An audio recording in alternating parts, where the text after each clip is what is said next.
আসসালামু আলাইকুম এভরিওয়ান, আশা করি সকলে ভালো আছেন। সরকারি আবাসন পরিদপ্তরে সরকারি চাকরির একটি নোটিশ প্রকাশিত হয়েছে। এ সংক্রান্ত সকল বিষয়ে আপনাদের সাথে বিস্তারিত আলোচনা করব। কোন পদে কতজন নিয়োগ দেওয়া হবে, শিক্ষাগত যোগ্যতা কী কী লাগবে, কীভাবে আবেদন করবেন, সমস্ত বিষয় টু জেড বিস্তারিত আপনাদের সাথে আলোচনা করব। তো অবশ্যই আপনারা ভিডিওটি না টেনে সম্পূর্ণ ভিডিওটি দেখবেন। তাহলে চলুন মূল ভিডিওটি শুরু করা যাক। তো প্রথমে যে পদটি নিয়ে আলোচনা করব সেটা হচ্ছে পরিচ্ছন্নতা কর্মী। এখানে 18 জন নিয়োগ দেওয়া হবে। গ্রেড 20 অনুযায়ী বেতন স্কেল থাকছে। এটা হচ্ছে 10 নম্বর পদ। তো এই পদটিতে আবেদন করতে শিক্ষাগত যোগ্যতা প্রয়োজন। অষ্টম শ্রেণী বা জুনিয়র স্কুল সার্টিফিকেট বা সমানের পরীক্ষায় উত্তীর্ণ এবং সুস্বাস্থ্যের অধিকারী হতে হবে। 9 নম্বর হচ্ছে মালি। এখানে একজন নিয়োগ দেওয়া হবে। গ্রেড 20 অনুযায়ী বেতন স্কেল থাকছে। অষ্টম শ্রেণী পাশ হলে আবেদন করা যাবে। 11 নম্বর হচ্ছে কামরা বাহক। এখানে একজন নিয়োগ দেওয়া হবে। গ্রেড 20 অনুযায়ী বেতন স্কেল থাকছে। অষ্টম শ্রেণী পাশ হলে আবেদন করতে পারছেন। 8 নম্বর হচ্ছে নিরাপত্তা প্রহরী। এখানে 15 জন নিয়োগ দেওয়া হবে। গ্রেড 20 অনুযায়ী বেতন স্কেল থাকছে। অষ্টম শ্রেণী পাশ হলে আপনারা এখানে আবেদন করতে পারছেন। 7 নম্বর হচ্ছে অফিস সহায়ক। এখানে 9 জন নিয়োগ দেওয়া হবে। গ্রেড 20 অনুযায়ী বেতন স্কেল থাকছে। মাধ্যমিক স্কুল সার্টিফিকেট বা সমানের পরীক্ষা উত্তীর্ণ হলে আপনারা এখানে আবেদন করতে পারবেন।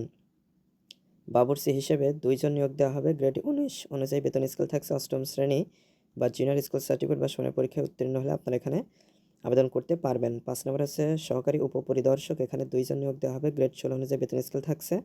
স্বীকৃত বোর্ড হতে উচ্চ মাধ্যমিক স্কুল সার্টিফিকেট বা সমানের পরীক্ষায় উত্তীর্ণ হলে আপনারা এখানে আবেদন করতে পারবেন। সহকারী কেয়ারটেকার। এখানে একজন নিয়োগ দেওয়া হবে। গ্রেড 16 অনুযায়ী বেতন স্কেল থাকছে। স্বীকৃত বোর্ড হতে উচ্চ মাধ্যমিক সার্টিফিকেট বা সমানের পরীক্ষা উত্তীর্ণ হলে আপনারা এখানে আবেদন করতে পারছেন। 3 নম্বর হচ্ছে সহকারী হিসাব রক্ষক।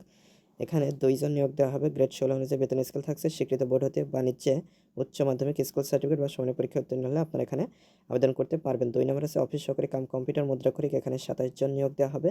গ্রেড 16 অনুযায়ী বেতন স্কেল থাকছে। স্বীকৃত বোর্ড হতে উচ্চ মাধ্যমিক সার্টিফিকেট বা সমানের পরীক্ষা উত্তীর্ণ হলে আপনারা এখানে আবেদন করতে পারছেন। এছাড়া কম্পিউটার প্রশিক্ষণপ্রাপ্ত হতে হবে। কম্পিউটার মুদ্রাক্ষরিক পরীক্ষায় নির্মাণ গতি থাকতে হবে। বাংলায় প্রতি মিনিটে 20 এবং ইংরেজিতে 20 শব্দের গতি থাকতে হবে। 1 নম্বর হচ্ছে ষাট মুদ্রাক্ষরিক কাম কম্পিউটার অপারেটর। এখানে 3 জন নিয়োগ দেওয়া হবে। গ্রেড 14 অনুযায়ী বেতন স্কেল থাকছে। এখানেও আপনাদের স্বীকৃত বিশ্ববিদ্যালয়ে হতে দ্বিতীয় শ্রেণী স্নাতক বা সমানের ডিগ্রি থাকলে আপনারা আবেদন করতে পারবেন। কম্পিউটার প্রশিক্ষণপ্রাপ্ত হতে হবে।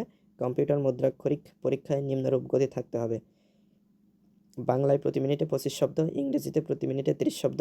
স্যাটলিবি পরীক্ষার নিম্নরূপ গতি থাকতে হবে। বাংলায় প্রতি মিনিটে 45, ইংরেজিতে প্রতি মিনিটে 70 শব্দের গতি থাকতে হবে। তো যারা আবেদন করতে চাচ্ছেন অবশ্যই আপনাদেরকে অনলাইনের মাধ্যমে আবেদন করতে হবে। অনলাইনে আবেদন করার জন্য আপনার যে কোনো একটা ডিভাইস থেকে যে কোনো একটা ব্রাউজার সিলেক্ট করে doga.teletalk.com.bd ওয়েবসাইটে প্রবেশ করে আপনারা খুব সহজে ফর্মটা পূরণ করে আবেদন করতে পারবেন। অনলাইনে আবেদনপত্র পূরণ ও পরীক্ষার ফি জমাদানের শুরুর তারিখ এবং সময় 3/12/2025 সকাল 10টা, অর্থাৎ এটা এই মাসের 3 তারিখে শুরু হয়েছিল। আজকে হচ্ছে 30 তারিখ, আজকে 21 তারিখ। তো আপনারা 31/12/2025 রাত 11:59 পর্যন্ত আবেদন করতে পারবেন। তো আর মাত্র 7-8-9 দিন সময় রয়েছে। উক্ত সময়সীমার মধ্যে ইউজার আইডি প্রাপ্ত প্রার্থীগণ অনলাইন আবেদনপত্র সাবমিটের সময় থেকে পরবর্তী 72 ঘন্টার মধ্যে এসএমএসে পরীক্ষার ফি জমা দিতে পারবেন। অনলাইনে আবেদন করতে গেলে আপনাদের রঙিন ছবি এবং স্বাক্ষরের প্রয়োজন পড়বে। রঙিন ছবির দৈর্ঘ্য হবে 300 এবং প্রস্থ 300 পিক্সেল এবং স্বাক্ষরের দৈর্ঘ্য হবে 300 এবং প্রস্থ 80 পিক্সেল। এগুলো স্ক্যান করে নির্ধারিত স্থানে আপলোড করতে হবে। ছবির সাইজ সর্বোচ্চ 100 কিলোবাইট ও স্বাক্ষরের সাইজ সর্বোচ্চ 60 কিলোবাইট হতে হবে। অনলাইনে আবেদনপত্রে পূরণকৃত তথ্য যেহেতু পরবর্তী সকল কার্যক্রমে ব্যবহৃত হবে, সেহেতু অনলাইনে আবেদনপত্র সাবমিটের পূর্বেই পূরণকৃত সকল তথ্যের সঠিকতা সম্পর্কে প্রার্থী নিজেই শতভাগ নিশ্চিত হবেন। তো এসএমএস প্রেরণের নিয়মাবলী ও পরীক্ষার ফি প্রদান এখানে দেওয়া রয়েছে। প্রথম এসএমএসটা করার জন্য আপনার ফোনের মেসেজ অপশনে গিয়ে DOGA সবগুলো বড় হাতের অক্ষর স্পেস দিয়ে ইউজার আইডি লিখে 16222 নম্বরে সেন্ড করে দেবেন। এরপরে রিপ্লাই হিসেবে মেসেজ আসবে কত টাকা কাটা হয়েছে এবং আপনার পিন নাম্বার এগুলো শো করবে। দ্বিতীয় এসএমএসটা করতে হবে। তারপরে দ্বিতীয় এসএমএসটা করার জন্য DOGA আবার লিখবেন, বড় হাতের সবগুলো হবে। তারপর স্পেস দিয়ে ইয়েস লিখবেন, তারপর স্পেস দিয়ে পিন নম্বর লিখে 16222 নম্বরে আবার সেন্ড করে দেবেন। তো এটা সেন্ড করে দেওয়া হয়ে গেলে যদি কংগ্রাচুলেশনস তারপর আপনার পিন নাম্বার এগুলো শো করে, তাহলে আপনাদের আবেদনটা সম্পূর্ণ বলে গণ্য হবে।